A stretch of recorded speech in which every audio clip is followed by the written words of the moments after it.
Dan ketika terjadinya boss, itu apa namanya, break of structure, berarti trennya naik terus, yang nggak boleh di break bawahnya. Jadi melanjutkan tren ke atas terus ketika dia.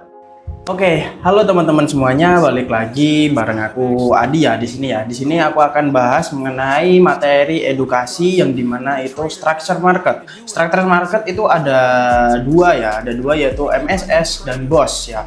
Structure market MSS itu perubahan tren atau reversal, dan BOS itu break of structure atau melanjutkan tren. Jadi di video kali ini aku akan bahas yaitu break of structure atau BOS ya teman-teman ya. Sebelum aku masuk ke penjelasannya, bagi teman-teman yang mau belajar bareng dan juga mau belajar fundamental, mau sinyal dan juga mapping, teman-teman bisa masuk aja link yang ada di bio, atau bisa akses aplikasi NMC yang berada di Telegram. Nah, Telegramnya teman-teman bisa ketik aja gitu ya. Oke, tanpa berlama-lama kita akan masuk ke penjelasannya. Jadi di market itu ada namanya BOS teman-teman ya. BOS itu apa? Ini kan ada namanya tren ya, tren naik dan tren turun. Ketika tren naik dan ini high nge-break body, ketika dia impulsif ke atas dan shadow di break body, ini namanya BOS teman-teman. Dan ketika terjadinya BOS, itu break of structure, berarti trennya naik terus, yang nggak boleh di break bawahnya. Jadi melanjutkan tren ke atas terus ketika dia BOS ke atas gitu, break ke atas ya, ini namanya BOS. Aku tandain dulu, ini namanya BOS ya teman-teman ya.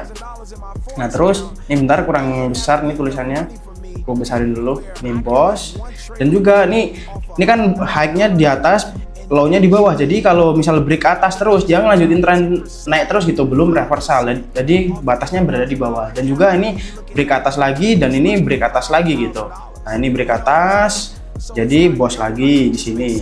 Nah, ini break ke atas lagi, ini jadi BOS lagi. Nah, jadi semakin dia ngebreak atas terus, berarti trennya masih lanjut ke atas terus gitu. Dan sebaliknya teman-teman, habis ini aku contohin buat tren bearishnya seperti itu ya. Nah, ini break atas lagi. Nah, ini contoh yang bullish ya teman-teman ya. Ini contoh yang bullish. Nah, untuk contoh yang bearish gimana? Untuk contoh yang bearish seperti ini.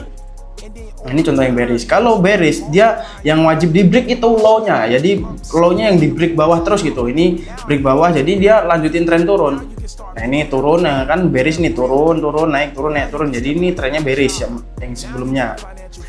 Nah, ini break bawah, ini BOS bawah ya. Jadi ini tren turun, BOS atau break of structure gitu ya teman-teman ya. Break of structure. Sorry, ini nggak kelihatan tulisannya. Ini kita tengahin.